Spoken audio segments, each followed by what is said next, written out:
आज के हम थ्योरी क्लास में आपको इसके पहले हमने बता चुका था। जिस स्टार्टर में आपका सिंगल कैपेसिटर लगा होता है, जैसा कि यहाँ आप देख रहे हो, ये सिंगल कैपेसिटर वाला है। इसका हम पूरा आपको जिक्र कर चुके हैं और इसका आपने प्रैक्टिकल भी कर चुके हैं कि नहीं कर चुके हैं? कर चुके हैं। बात समझ में आई? अब इसका सिद्धांत हम आगे आपको, अब प्रैक्टिकल आप लोग करिए। आज की क्लास में हम आपको डबल कंडेंसर का पूरा सिस्टम बताएंगे। इसमें आपको सबसे पहले एक एक पार्ट बता देते हैं, फिर हम आगे चलते हैं। देखिए, जैसे कि यहाँ देखिए, ऐसे आपका ये मीटर है, आप देख लीजिए ध्यान से। और इसके बाद यहां देखिए लिखा है single phase submersible starter run start capacitor connection. यानी जिस स्टार्टर में स्टार्ट और रन दोनों कैपेसिटर लगे हो, उसका कैसे कनेक्शन होगा ये हम आपको बताने जा रहे हैं। ठीक है, तो आइए हम सबसे पहले इसमें कौन कौन से कंपोनेंट लगे हैं ये देख लेते हैं। देखो, सबसे पहला ये हमारी एलईडी लगी है जो यहाँ लगी है, ये आपका ओवरलोड लगा है जो यहाँ लगा है। इसके बाद आपका ये एम्पियर मीटर है, एम्पियर मीटर यहाँ है।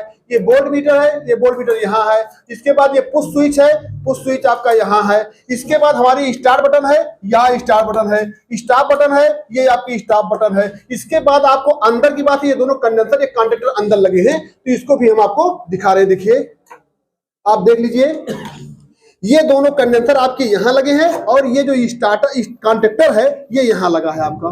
ठीक है ना? अब ये सब कैसे कार्य करता है ये सब कुछ हमको आपको बताएंगे। ठीक है ना? तो अभी इसको रख देते हैं। एक एक सर्किट बहुत ध्यान से आप लोग एकदम समझिए, बिल्कुल आप ध्यान से ब्लैक बोर्ड पर देखेंगे, बिल्कुल समझ में आ जाएगा। और एक बार ये पूरा देख लेंगे तो पूरा आपको क्लियर हो जाएगा। ठीक है ना? तो दिमाग को अपना केंद्रित कर लीजिए। चलिए, ये हमारा विद्युत पोल है। क्या है? विद्युत पोल। डोमेस्टिक वायरिंग में, घरेलू वायरिंग में हमारे पास दो सप्लाई आती है। एक सप्लाई आपकी न्यूट्रल और एक दूसरी फेज सप्लाई आती है। तो न्यूट्रल सप्लाई हम पहले जान लेते हैं। ये न्यूट्रल सप्लाई आपकी यहां से आपकी ऐसे ऐसे ऐसे ऐसे ऐसे ऐसे ऐसे ऐसे आपकी न्यूट्रल सप्लाई आपकी इस न्यूट्रल पॉइंट पर आ जाती है। यानी यहाँ कॉन्टेक्टर में लिखा होता है ये न्यूट्रल है, ये फेज है। तो न्यूट्रल आप समझ गए होंगे कहाँ आ गया, यहाँ पर आ गया। तो न्यूट्रल सप्लाई कहाँ कहाँ गया इसको हम समझ लेते हैं। न्यूट्रल सप्लाई हमारी ऐसे ऐसे इसके बी पॉइंट पर, R Y B point, submersible motor लगता है उसके बी पॉइंट पर, ब्लू वायर से ये कनेक्ट होगा। ठीक है, और यही से ही हमारे कॉन्टेक्टर के कॉइल पॉइंट के एक पॉइंट पर चला जाएगा। ध्यान से देखो, उसको क्या देख रहे हो, इसको देखो, यहां से यहां आ जाएगा और यहां से ही न्यूट्रल सप्लाई आपकी ऐसे ऐसे ऐसे ऐसे ऐसे ऐसे वोल्ट मीटर के एक पॉइंट पर आ जाएगी और यहां से ही लाइट ऐसे इंडिकेटर के एक पॉइंट पर आ जाएगी। कितनी जगह आ जाएगी? चार जगह आ जाएगी। कितनी जगह आ जाएगी? चार जगह आ जाएगी। याद हो गया कि नहीं याद हो गया? कितनी जगह आ जाएगी? चार जगह आ जाएगी। कोई दिक्कत तो नहीं ना? इसके बाद हमारी फेज सप्लाई यहां से चलती है। फेज सप्लाई यहां से ऐसे ऐसे ऐसे आपकी, देखिए यहाँ थोड़ा सा हाथ लग गया है, मिल गया है, इसको जोड़ दे रहे हैं। ठीक है ना? फेज सप्लाई आपकी इसके फेज टर्मिनल पर आती है और यहां से सीधे ऐसे ऐसे ऐसे ऐसे ओवरलोड के एक पॉइंट पर पहुंच गई। अब ओवरलोड से ये सप्लाई अलग अलग जगह जाएगी।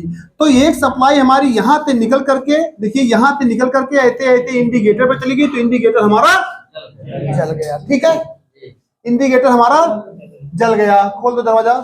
दूसरी सप्लाई ऐसे ऐसे पुश स्विच के पॉइंट पर, जब पुश स्विच दबाते हैं तो यहाँ से सप्लाई फेज यहाँ चली जाती है, हमारा वोल्ट मीटर पढ़ने लगता है और यहीं से हमारी सप्लाई ऐसे ऐसे ऐसे एम्पियर मीटर की एक पॉइंट पर आ गई। ठीक है, और एम्पियर मीटर की से होकर के ऐसे ऐसे सप्लाई कॉन्टेक्टर के दोनों पॉइंट पर आ जाता है। अभी कॉन्टेक्टर ये कटा है इसलिए ये सप्लाई यहाँ रिलीज नहीं होगी, ना ही आपका मोटर चलेगा। अभी क्या हुआ, अभी आगे प्रोसेस समझिए। अब यहाँ से सप्लाई यहाँ पहुंच गई है, आप फ्री हो जाइए एकदम। यहां से सप्लाई, फिर सप्लाई यहां से ऐसे ऐसे स्टार्ट पॉइंट पर आया और स्टार्ट में 4 पॉइंट है। आप देख लीजिए, यही बदला है आपका। स्टार्ट में कितने पॉइंट है? 4 पॉइंट है। जब इसको दबाते हो तो ये सप्लाई इससे और ये सप्लाई इससे अटैच हो जाती है। तो जैसे हम इसको दबाए तो ये सप्लाई यहां आ गई और यहां से ऐसे ऐसे ऐसे ऐसे ऐसे ऐसे ऐसे ऐसे ऐसे ऐसे ऐसे ऐसे हमारे कॉइल के दूसरे पॉइंट पर आ गई। तुरंत इसमें मैग्नेट बना और ये कॉन्टेक्टर इससे चिपक गया। जब चिपक गया कॉन्ट्रैक्टर आपका तो क्या हुआ, ये चिपक जाने के कारण यहां से सप्लाई ऐसे ऐसे ऐसे ऐसे ऐसे ऐसे ऐसे यहां आई और इस स्टॉप बटन से होकर के सप्लाई यहां आ जाती है। तो इस पर कंटिन्यू सप्लाई बनी रहती है और तब तक हमारा ये कॉन्ट्रैक्टर चिपका रहता है।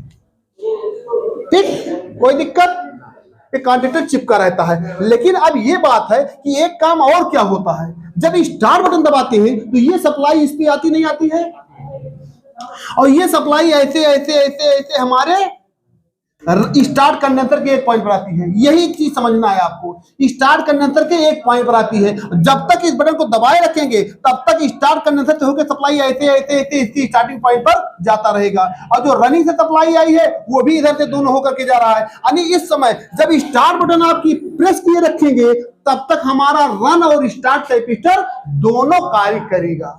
और जैसे आपका कॉन्ट्रैक्टर कनेक्ट कर लेगा, होल्ड हो जाएगा, तब क्या होगा, इस बटन को छोड़ देंगे जब, तब क्या होगा, ये फेज सप्लाई यहां से जो ऐसे ऐसे इसके द्वारा यहां निकल के जा रही थी वो सप्लाई ये कट जाएगी। जब छोड़ देंगे तो कट जाएगी। और दूसरी बात क्या होगी, यानी जब आपका मोटर चलने लगेगी तो ये सप्लाई यहां से और ये सप्लाई यहां से ऐसा कट जाएगी, इसके अंदर से ही कट जाएगी, ऐसा समझ लो, इसके अंदर से ही कट जाएगी ये सप्लाई। यानी इस बटन के अंदर से ही जब दबाओगे तो ये इससे टच करेगा और जब स्टार्ट हो जाएगा तब ये दोनों काम कर जाएगा। तब उस समय क्या होगा, ना तो आपको इसका काम है जो यहाँ सप्लाई जा रही है, अब स्टार्ट हो गई मोटर तो रन कैपेसिटर से आपकी मोटर चलती रहेगी, रन कैपेसिटर से मोटर आपकी चलती रहेगी, कोई दिक्कत तो नहीं ना।